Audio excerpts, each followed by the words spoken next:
Les difficultés, il y en a. Vous aurez par exemple des braquages. Ils te filent. Moi, j'ai été filé. Combien de fois j'ai été filé en rentrant chez moi? C'est pour ça que même pour rentrer chez moi, j'essaie de prendre certaines catégories de véhicules. Le client veut un chauffeur discipliné. Ouais.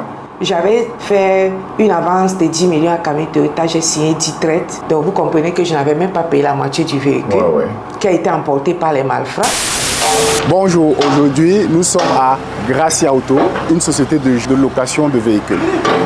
Nous allons ici faire venir la promotrice de cette société, Madame Djameni, qui va nous présenter un tout petit peu quelles sont ses activités et comment tout ça fonctionne.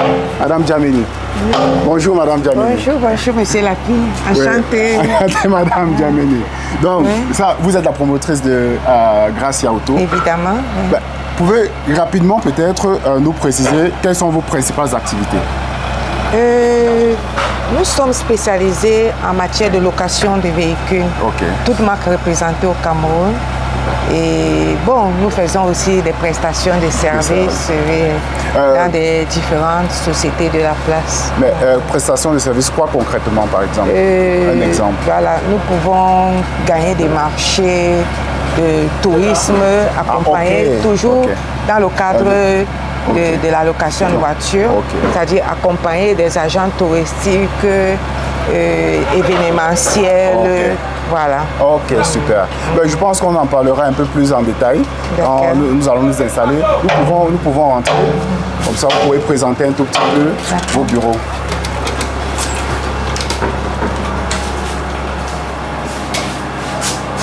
Ici, c'est l'accueil. L'assistante de direction, c'est mon collaborateur dans le projet. Voilà, ça ce sont les bureaux, la direction, pour l'accueil. Vous pouvez vous asseoir. Ok, merci. Maintenant, nous sommes dans les bureaux de Madame Djameni qui va nous entretenir sur sa société, qui est la promotrice de Gracia Auto. Les bureaux sont localisés à Bonapriso, ancien Collège des Nations. Oui, derrière ancien Collège des Nations, avenue des Palmiers, à Bonapriso. Avenue des Palmiers. De toute façon, je mettrai les détails en description, comme ça, et les contacts également. Ok, Madame Djameni, merci encore de vous prêter au jeu de l'interview. Peut-être très rapidement, dites-nous juste comment tout a commencé. Comment est-ce que vous vous êtes retrouvé dans la location de véhicules?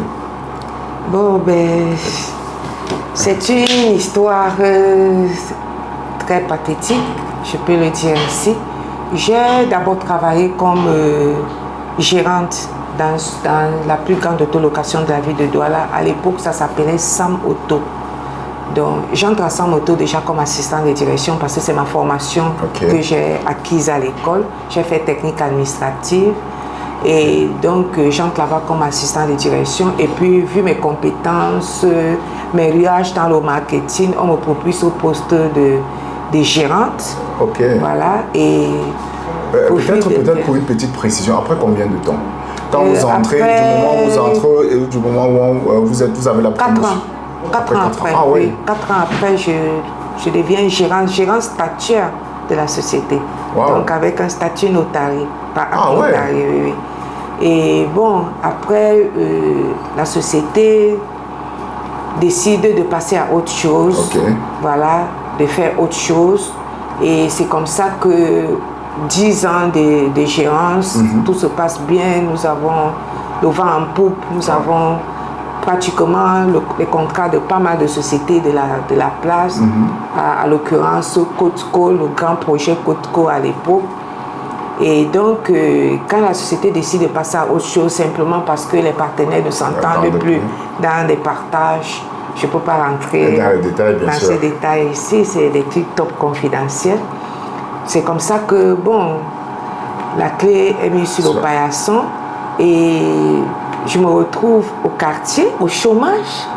Ah oui, après être gérante. Voilà, vous imaginez, vous êtes habitué, vous avez voiture de service, vous avez chauffeur, vous avez bon salaire. Un 4 matin, on te dit, voilà, va commencer à faire le repas de monsieur. Bon, c'est vrai, monsieur, lui, d'un côté, il est très content parce qu'il a tout d'un coup sa femme qui lui revient à la maison, mais Toi, madame, ce n'est pas tout à fait ça parce que tout a changé un 4 matin et puis la tête commence à bouillonner.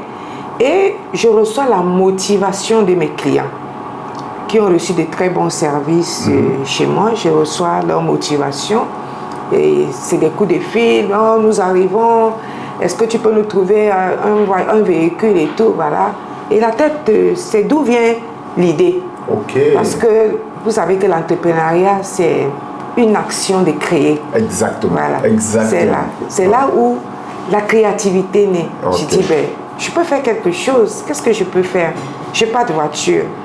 C'est vrai que je m'étais acheté moi-même un petit véhicule pour moi-même, pour mes courses.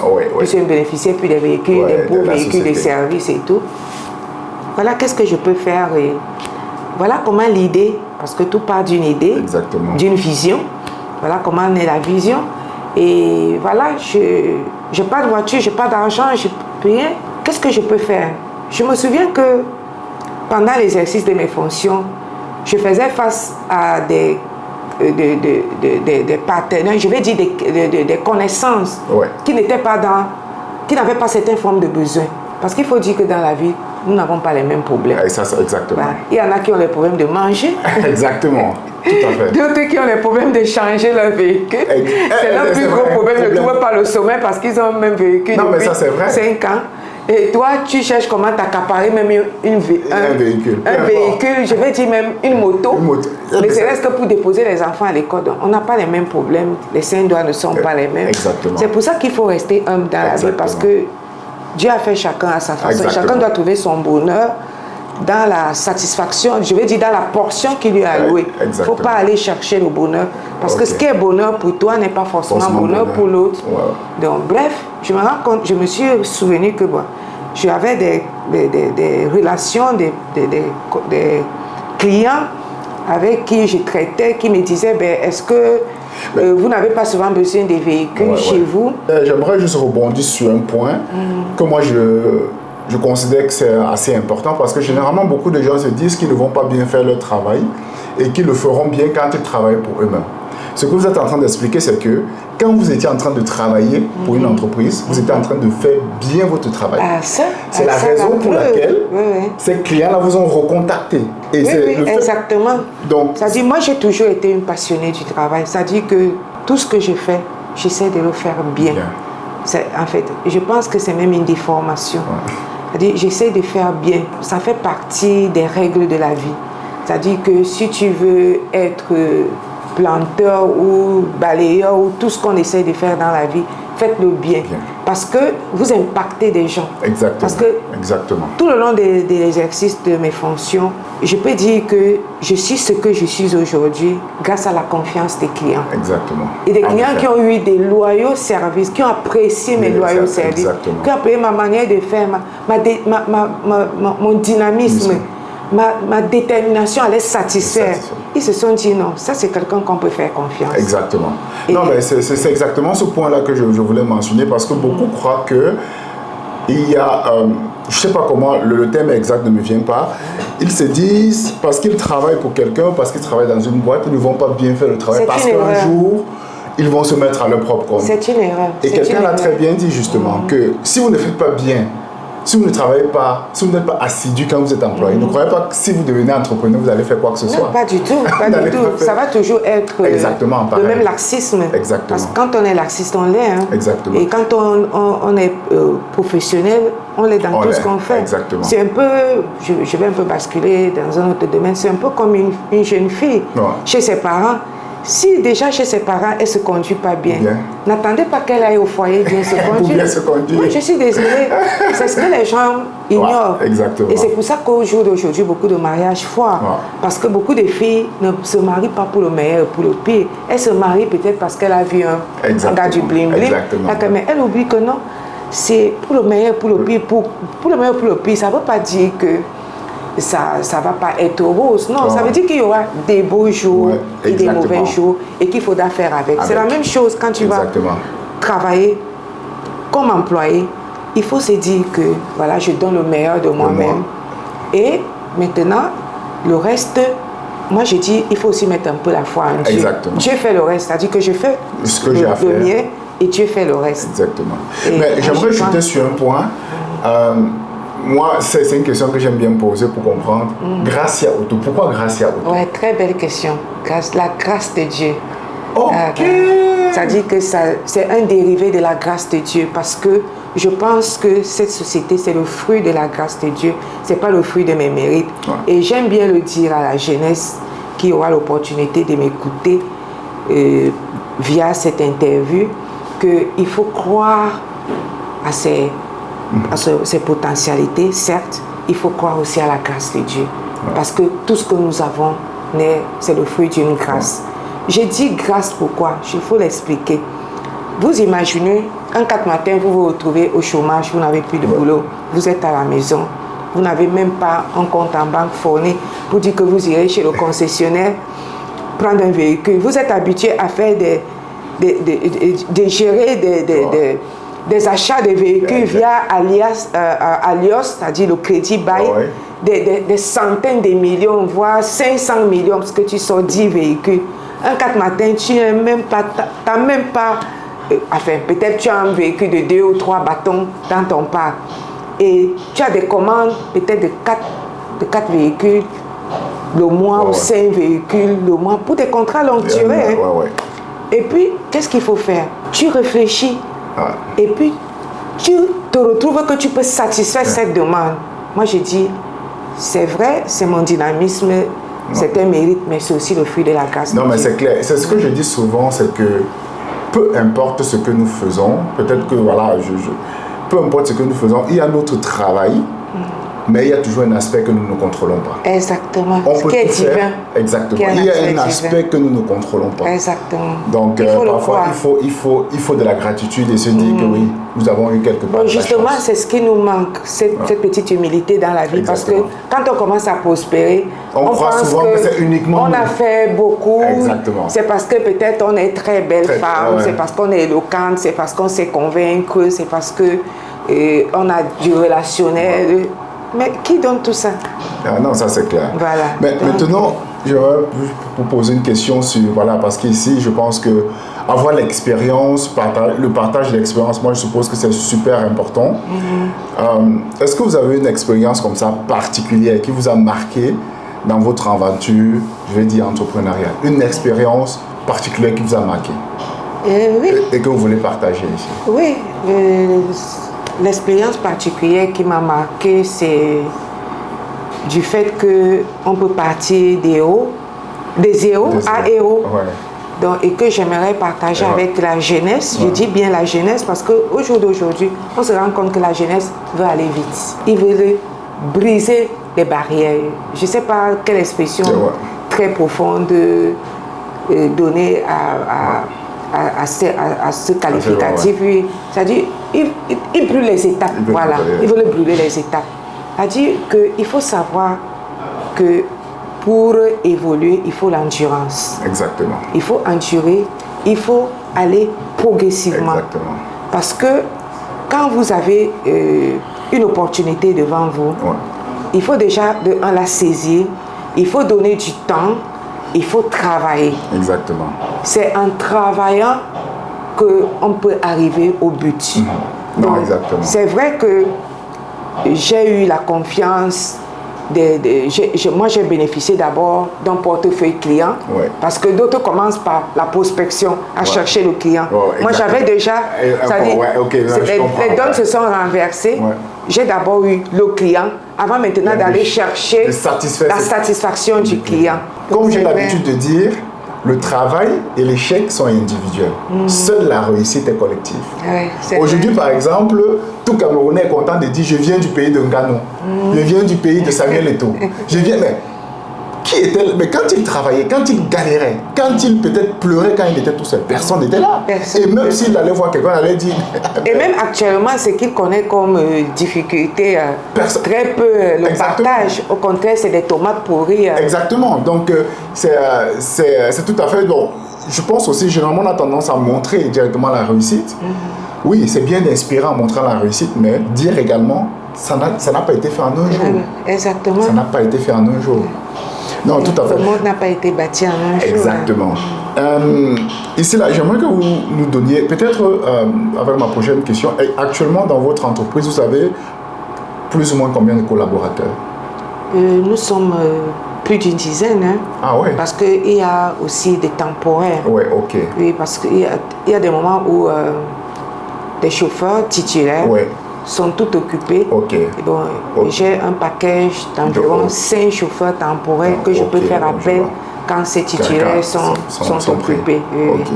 Donc nous sommes environ plus d'une dizaine, je peux dire 12-13. Ah ouais. Oui, mais affiliés à la CMPS, c'est une dizaine. Waouh! Ah ouais. Ah oui, vous êtes très bien structuré. Vous faites les choses comme il faut. Non, mais il faut le faire. Exactement. Il faut le faire parce qu'il faut éviter d'être en porte-à-faux avec le fisc. Non, ouais, je suis tout à fait d'accord avec vous. Nous, déjà, nous sommes des vendeurs de prestige. Ouais. Exactement. Voilà. Quand tu vends le prestige, il faut que tu sois à la hauteur de ce que tu vends. Ouais, exactement. Donc, tu ne peux pas être un prestigieux et prêcher le quartier. ça Vous savez, c'est ça que je dis souvent, nous aimons, je ne sais pas pourquoi on a cette tendance-là, même ceux qui sont à l'extérieur, hein, à l'étranger, cette tendance toujours à vouloir faire des choses, comment je vais dire, en background, donc toujours derrière, ne pas vouloir se structurer. Mais on ne peut pas penser grand, on ne peut pas évoluer jusqu'à un certain niveau si on pense toujours à vouloir tricher, à vouloir faire des trucs à background. Je suis désolée de dire que c'est le propre de l'homme. Hein. Le propre de l'homme. L'homme aime par essence des choses un peu floues. Un peu flou. Moi, je pense même que c'est quand on est face à certaines difficultés que même notre cerveau se met à travailler. Exactement. Parce que quand on veut toujours rester dans le...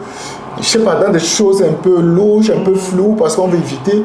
En fait, nous sommes tellement obsédés par ça que finalement, on ne déploie pas l'énergie qu'il faut peut-être pour faire les choses bien. Exactement. Mais déjà, avant de continuer, j'aimerais juste mentionner que, comment on s'est rencontrés, moi, justement, je cherchais également à louer un véhicule. Je suis tombé sur un site web, j'ai contacté plusieurs sociétés.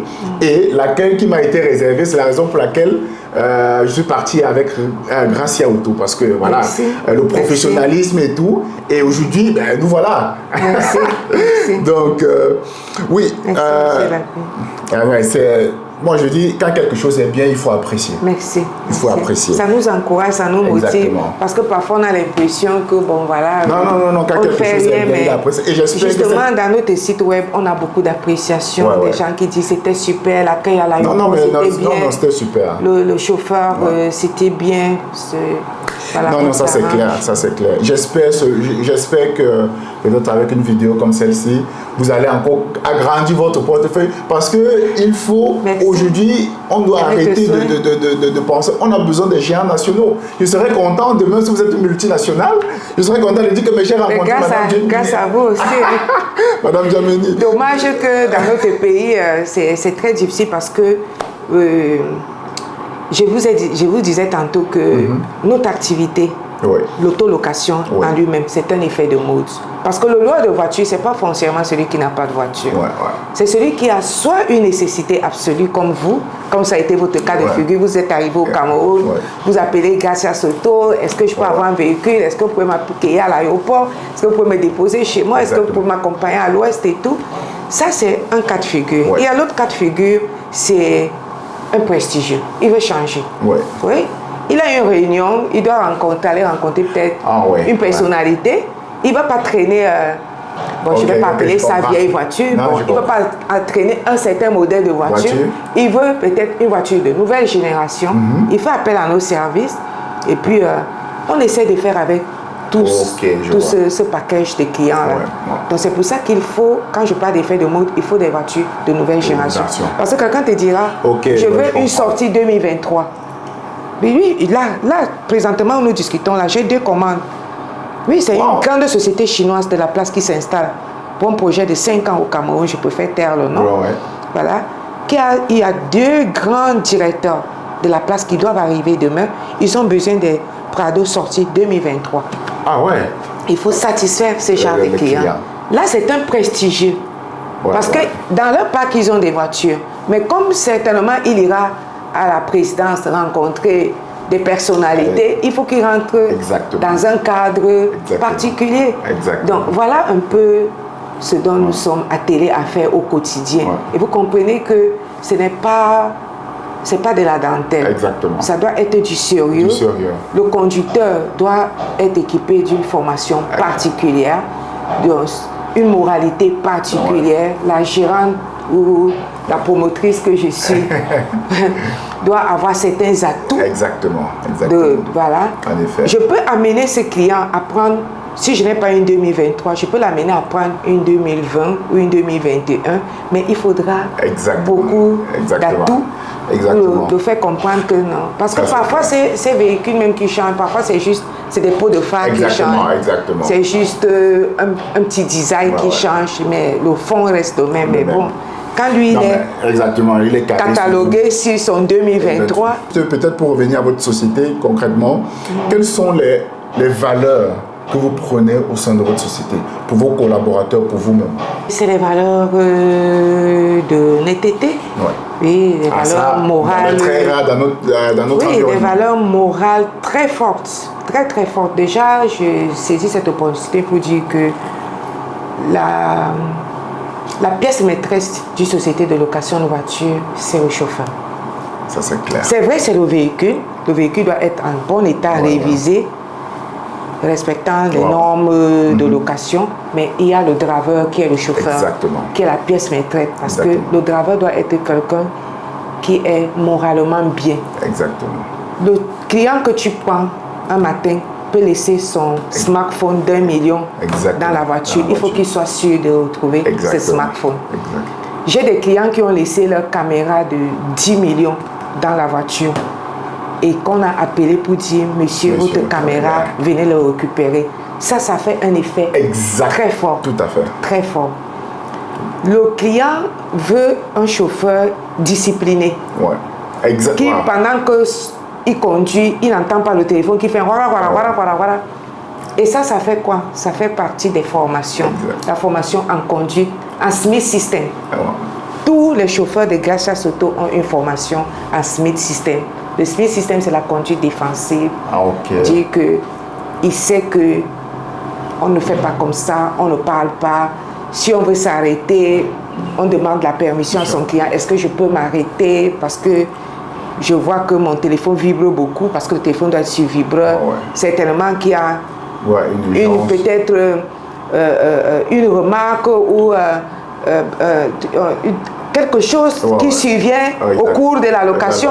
Parce que le client peut venir ici faire sa prestation, il oublie et vous démarrez. Si vous dites je ferme le téléphone, peut-être qu'il a laissé un portefeuille qui lui sera nécessaire dans l'exercice de son travail ou du trajet ou de la rencontre qu'il s'en va faire.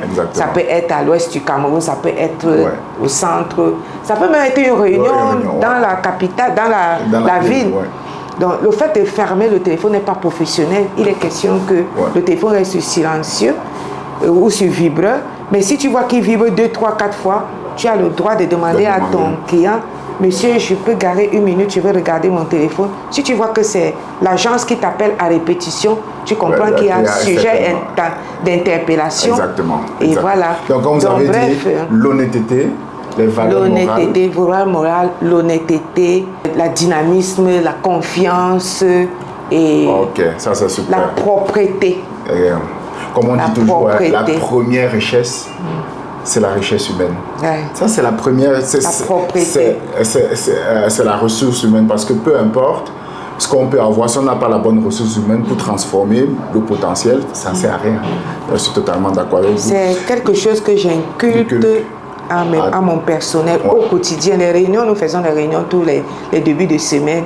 C'est pour rappeler ces valeurs-là, ces valeurs morales-là. Ça, c'est important. Parce que le dialogue aussi rentre en compte. Il y en a qui oublient. Il peut se dire que non, voilà, peut-être. Je leur fais comprendre que même un truc de rien du tout qu'un client laisse dans la voiture n'est pas à négliger. Il faut signaler et on interpelle le client immédiatement. Ici, j'aimerais... donc, ici, ça va être... peut-être, il y a une question qui vient de me venir à l'esprit, mais je vais le poser à la fin. Ici, la question ici maintenant, c'est... Pour moi, j'aimerais savoir quelle peut être une ou deux difficultés que vous avez vraiment rencontrées et comment vous êtes allé au-delà de ça. Les difficultés, il y en a déjà dans... Je préfère être cataloguées dans le sens de la location. Vous aurez par exemple des braquages. Ah oui, elles sont légion. Elles sont légion. Nous avons des véhicules de nouvelle génération. Il y en a qui pensent que c'est en sortant l'arme, en te disant oh les mains, lui il va acquérir ton véhicule. Donc tu as signé une traite à Camille Toyota. Tu as 2 ans, 3 ans pour payer la traite. Et après, chercher ton bénéfice, le taux d'amortissement. Vous imaginez? Quelqu'un, lui, il se lève un 4 matin, il te calcule, il te file. Moi, j'ai été filé. Combien de fois j'ai été filé en rentrant chez moi? C'est pour ça que même pour rentrer chez moi, j'essaie de prendre certaines catégories de véhicules. Les autres, je sais où je garde. Wow. Oui. Tu es filé, tu constates qu'un même véhicule, depuis que tu as quitté Bonaprise, ton bureau, tu as le même véhicule qui te suit derrière, qui attend seulement une petite erreur, où tu ailles dans tu te faufiles dans un endroit un peu obscur qui dit « Oh les mains ». Donc voilà les difficultés que nous rencontrons au quotidien qui sont légion. J'ai eu un cas de braquage. Vous personnellement? Personnellement, enfin pas personnellement, un de mes clients. Bon, personnellement parce que c'était mon véhicule. C'est clair. Pardon. C'est une personnalité de la place dont je préfère taire le nom, qui a pris un véhicule, sorti Camille Toyota, le véhicule n'avait que 2 semaines. J'avais fait une avance de 10 millions à Camille Toyota, j'ai signé 10 traites. Donc vous comprenez que je n'avais même pas payé la moitié du véhicule qui a été emporté par les malfrats. Oui, le monsieur, il sortait du restaurant Le Pacha prendre son pizza et voilà que les braqueurs, dès qu'il veut rentrer dans la voiture ou les mains, donner les clés, il a donné les clés. Heureusement pour moi, je m'étais déjà aligné à la technologie, donc j'ai équipé tous les véhicules des systèmes GPS. Mais malheureusement pour lui, comme il est sorti juste pour prendre sa pizza, pour manger, il a laissé ses téléphones. Donc les malfrats ont emporté et le véhicule et ses téléphones et son arme lui-même, parce que lui-même il était armé, mais son arme était en dessous du siège chauffeur. Les clients emportent le véhicule parce qu'il avait pris le véhicule sans chauffeur. C'était une personnalité, je faisais confiance, donc chaque fois il prenait les véhicules chez moi sans chauffeur, il n'avait même plus besoin de déposer les cautions parce que c'était quelqu'un d'assez réglo. S'il y a un souci, il arrange le véhicule sans stress. Je n'ai pas besoin de courir après les commissariats et tout. Donc bref, il y avait un climat de confiance. Et il a donc fallu qu'il était 22 h quand il s'est fait braquer. Il était question que c'est le lendemain qu'il vienne à l'agence signaler qu'il a été braqué. Quand il signale le lendemain à 8 h qu'il est braqué, je regarde rapidement le GPS, le véhicule est déjà à Banganté. Le temps de bloquer les sorties des villes et tout, le véhicule est en Djikinimeki. J'ai fait appel au service d'intervention rapide et tout. On met tout le package. Il est question de traquer le véhicule, mais les gars sont à 80 à l'heure. Si on traque le véhicule à 80 à l'heure, il fait tonneau. Donc il faut attendre que les gars ralentissent. Nous avons été patients. Vous imaginez, tout ça, tu vis un film je ne sais pas comment le qualifier. Tu vois comment ton véhicule est en train de partir, tu vois tout l'argent, tu vois tout ce que tu vas perdre et tout. Tu ne peux pas traquer le véhicule parce que s'il fait tonneau, ça ne sert à rien, tu as tout perdu. Il faut être tempérant, il faut être calme, il faut attendre. Dieu merci, je ne sais pas par quel concours, il faut encore croire à la grâce de Dieu, de Gracia Soto. Le véhicule ralentit, il est à 20 à l'heure, on le traque. Les gars ne peuvent plus démarrer, ils sont pris de panique, ils ne comprennent rien. Parce que là, le GPS était encore nouveau, c'était en 2013, 2014, les années 2013-2014. Le GPS n'est pas encore, c'était que Camtrack qui faisait encore des GPS et la map camerounaise n'était pas assez solidifiée, je vais dire assez complète comme maintenant. Parce que parfois tu vois le véhicule, parfois tu le vois plus, parfois tu... Oh, maintenant la map avec l'arrivée d'Orange, MTN, non, la map est superbement bien maintenant. Oui, même à partir de... je peux dire même de l'étranger, tu peux voir ton véhicule. Quand je prends mes vacances, je vois mes véhicules comme partout, ça tourne. Mais avant, c'était pas ça. C'était plus compliqué. Oui. Dans Douala, ton véhicule pouvait se perdre. Il te dit, peut-être prends le point de départ, mais ils ne te donnent pas le point d'arrivée parce que le travail n'était pas encore assez bien fait. Mais là, on dit que les choses ont un peu évolué. Oui, l'informatique, les informaticiens comme M. Lapie ont fait leur boulot, les ingénieurs aussi, les sociétés téléphoniques, ça a contribué. Et là, maintenant, on a un résultat vraiment merveilleux. Waouh! C'est pas un film, hein. C'est une histoire vraie. Hein. Je vous dis que devant, c'était où on a réussi à les traquer. Je crois que c'était à un virage. Ils étaient déjà en train de prendre l'intersection pour prendre le trajet pour Centrafrique. Donc, ils ont dû ralentir. Peut-être qu'ils avaient un besoin, peut-être qu'ils voulaient, je ne sais pas, ils ont ralenti, on a traqué le véhicule. Oui, c'est comme un film. Ouais, c'est au-delà même du film. C'est là, à l'époque, là, il y avait le directeur de la Sûreté nationale ici. J'étais même à ses bureaux, ensemble avec les employés de Camtra, qu'on suivait la scène, on suivait l'évolution du véhicule pour voir quel comportement adopter le mieux. C'est là donc, voilà, on a réussi à traquer le véhicule. Et là, il a appelé les services compétents là-bas. On est venu juste encercler le véhicule. On trouve que la plaque d'immatriculation est changée. Ils ont collé une plaque sur la plaque, ils ont mis CD, corps diplomatique. Donc ils passaient partout, comme des pachas, corps diplomatique. Et les gars avaient un laissez-passer des Nations Unies. Ah oui, les gars étaient frais, avaient des cols blancs frais, des vestes. Ils étaient trois avec il fallait rentrer dans le personnage. Oui, une jeune dame, une centrafricaine. Apparemment, c'est elle qui avait le client. Et c'est comme ça que par la grâce de Dieu, mais votre histoire, mais franchement, je récupère mon véhicule. Moi, je pense que c'est ce genre de truc que les gens doivent écouter. Pour comprendre que ce n'est pas toujours rose, en fait. Oui, mais cette semaine-là, il y a eu, je crois, 2 ou 3 véhicules qui sont partis parce que quand on saisit les bandits, les voleurs en question, on doit les ramener à Douala, dans la ville territorialement compétente. J'ai même dû payer encore beaucoup d'argent pour qu'on les ramène ici. Et mon véhicule, pour la petite histoire, je l'ai retrouvé sain et sauf, avec l'arme du client encore en dessous du siège chauffeur. Ils n'ont pas su. C'est les téléphones du client qu'ils avaient éteints. Parce que comme ça tripotait à tout le monde, ça les embêtait. Donc l'arme du client était là. Certainement, ils se sont dit, les téléphones, ils peuvent traquer, mais si on éteint, bon, ok. Voilà, ils sont tranquilles. Ils sont tranquilles. Wow, franchement, cette histoire est... Waouh. Moi, ça m'a... Les accidents, alors, deuxième, vous avez demandé deux cas, il y a eu des accidents. J'ai eu la grâce d'avoir un grand marché avec une société de la place qui avait sollicité 10 véhicules chez moi. C'était des Israéliens, ils faisaient dans la télémétrie. Ils ont sollicité 10 véhicules chez moi auprès de Garcia Soto. Et pendant l'exercice de ces fonctions-là, en une journée, j'ai 2 véhicules qui ont perdu le contrôle. Un à Betawea, il a été fauché par un grumier qui venait à vivre à l'eau en pleine chaussée. Le gars a tout fait pour, malgré toutes ses compétences, pour essayer de sortir des pistes sans tomber dans le ravin, mais il s'est retrouvé dans le ravin. Le véhicule était irrécupérable, mais grâce au airbag, ils sont sortis sains et saufs.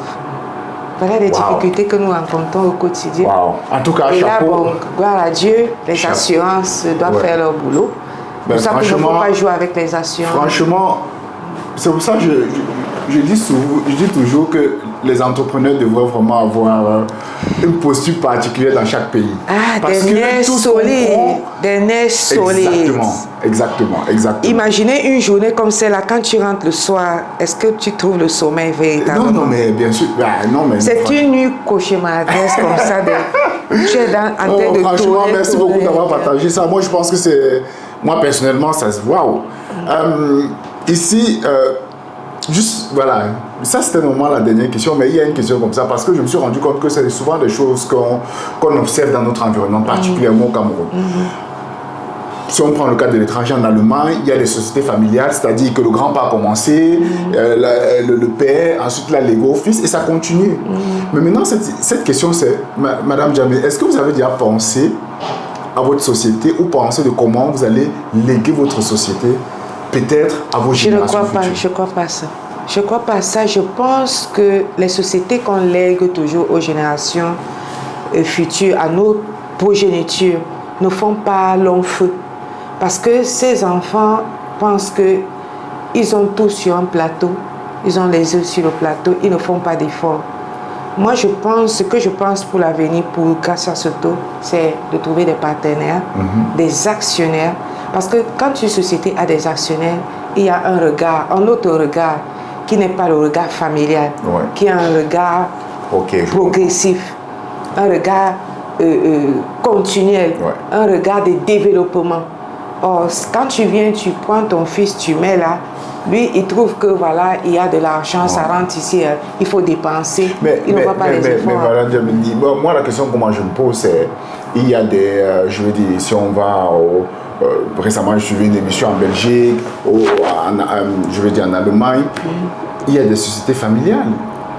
Mais pourquoi chez nous, on n'arrive pas? C'est-à-dire qu'une fois que le promoteur ou le créateur, le fondateur de la société n'est plus là, ça chute.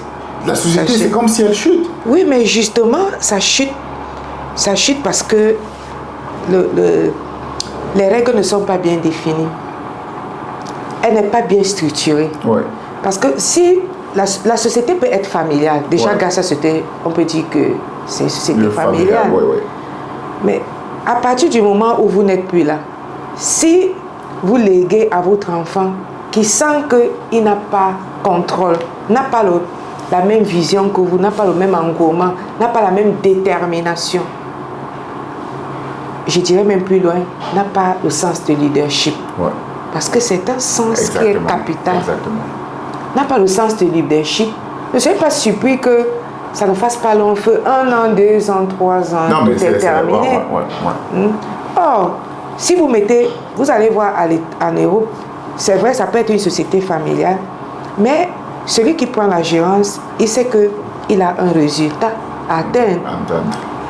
L'équipe qui a été mise en place, chacun connaît son rôle. Ce qu'il a à faire. Oui, et chacun acquiesce ce leadership-là qui a pour but de promouvoir l'évolution de la société. Et ça peut aller de génération en génération. Exactement. Moi, personnellement, c'est une question qui me fait souvent réfléchir, qui me taraude l'esprit. Mais pourquoi nos sociétés? Mais bon, comme vous dites, il y a certainement beaucoup de paramètres qui font que... maintenant, je pense que l'entretien a été assez long. Maintenant, j'aimerais juste peut-être vous donner le mot de la fin, si vous avez quelque chose à dire pour la jeunesse, pour quelqu'un qui veut se lancer dans notre environnement qui est aussi difficile. Qu'est-ce que vous pouvez dire, peut-être pour le mot de la fin? Oui, le mot de fin, c'est il faut oser. Il faut oser, il faut commencer, il faut créer, il faut avoir une vision. Tout part d'une vision. J'ai dit à la jeunesse, rien ne sert de penser qu'on ira jouer au taper, on va gagner le loto et puis voilà, c'est parti. Non, c'est le fruit de notre travail, c'est le travail qui paie. Il faut s'armer de la pensée de souffrir. Souffrir ne veut pas dire forcément qu'on va vous taper sur les doigts, non. C'est l'endurance. C'est l'endurance. Monsieur Lapi en est un modèle, Madame Djameni un autre modèle. Il y a beaucoup d'autres modèles qui réussissent. On n'a pas besoin tous les jours de commencer à dire le gouvernement n'a pas fait. Donnez le meilleur de vous-même, travaillez, creusez, fouillez, cherchez le laboureur. Nous en avons des exemples à l'école et nous pouvons réussir. C'est vrai que voilà, nous avons besoin toujours d'accompagnement de nos autorités et tout, à l'occurrence des banques. Je pense que c'est l'occasion de dire aux banques ici que faisons un effort d'accompagner la jeunesse dans leurs projets d'entrepreneuriat. Merci beaucoup, Madame Djameni. C'était un plaisir. C'est moi qui vous remercie. Merci beaucoup.